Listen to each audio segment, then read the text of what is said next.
और अब आपको सीधा लिए चलेंगे उत्तर प्रदेश के लखनऊ, जहां पर कैलाश मानसरोवर के जो यात्री हैं, तीर्थयात्री, उनको वित्तीय सहायता राशि का वितरण किया जा रहा है। और इस कार्यक्रम को संबोधित कर रहे हैं मुख्यमंत्री योगी आदित्यनाथ। दूसरे देशों को इस सुविधा के साथ जुड़ना होता है और उस समय उनका व्यवहार ये किसी से छुपा हुआ नहीं है।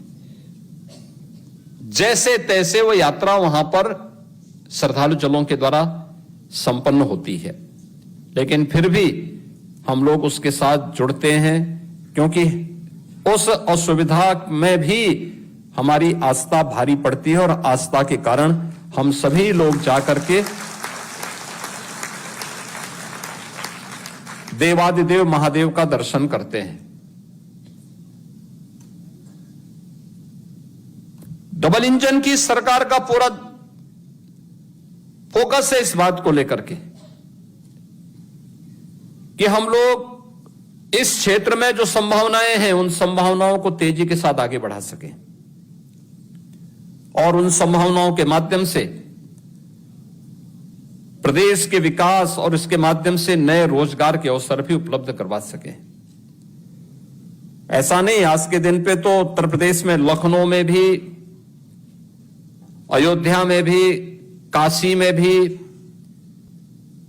प्रयागराज में, चित्रकूट में, विंध्यवासिनी धाम में, नेमिषारण्य में, मथुरा वृंदावन में, सुखतीर्थ में, बौद्ध पर्यटन से जुड़े हुए केंद्रों में, अन्य तीर्थ स्थलों में पर्यटन के लिए और पर्यटकों के लिए ढेर सारी सुविधाएं पिछले 8-9 वर्षों के अंदर सरकार ने उपलब्ध करवाई हैं और इन सुविधाओं को और अच्छा करने का प्रयास भी किया जा रहा है।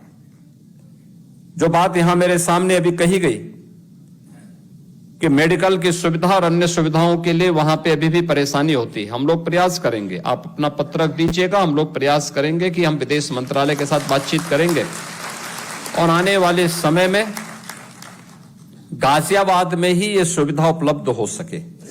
इसके लिए क्या कुछ हो सकता है, क्योंकि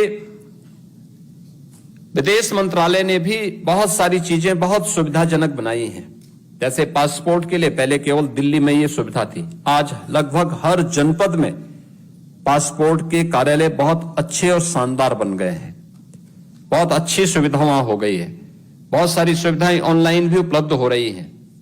हम लोग ये प्रयास करेंगे कि क्या हो सकता है। अवस्थी जी से मैं कहूंगा कि थोड़ा इसमें लग करके और कैसे कैलाश मानसरोवर भवन के पास ही इस सुविधा को उपलब्ध करवाने में अगर विदेश मंत्रालय सहयोग करता है तो इस सुविधा को कैलाश मानसरोवर, जब कैलाश मानसरोवर की यात्रा होती है तो उस समय कैलाश मानसरोवर के श्रद्धालुओं के लिए, शेष समय अन्य धार्मिक यात्रा में भी उसकी उपलब्धता सुनिश्चित हो।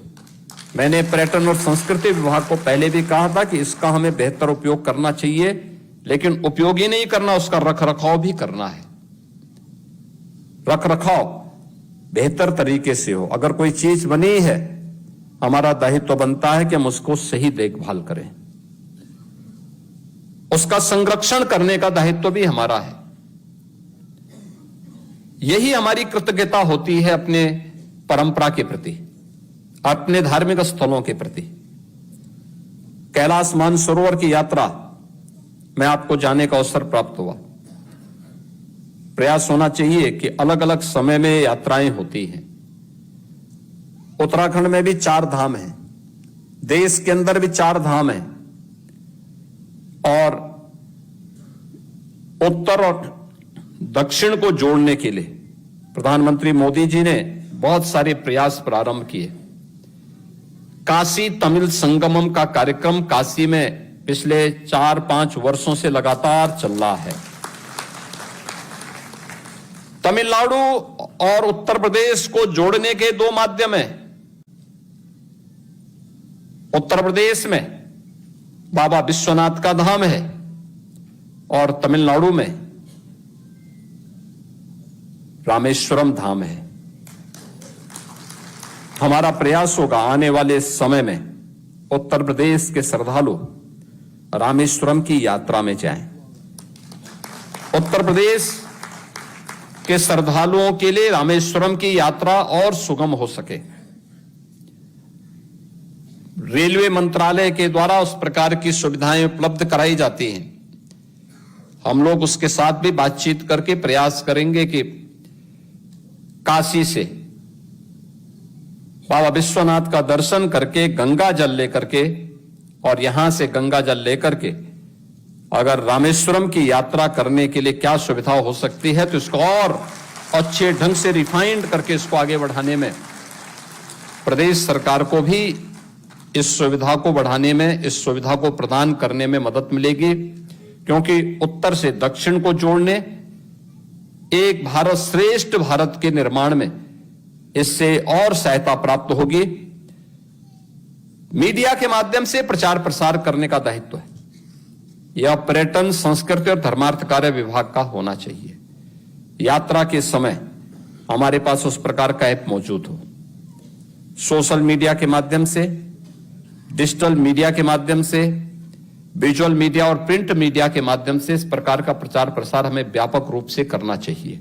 अगर हम करेंगे तो विभाग का भी और उस प्रकार के प्रचार प्रसार के माध्यम से, इन धर्मस्थलों के माध्यम से प्रदेश की अर्थव्यवस्था में एक नई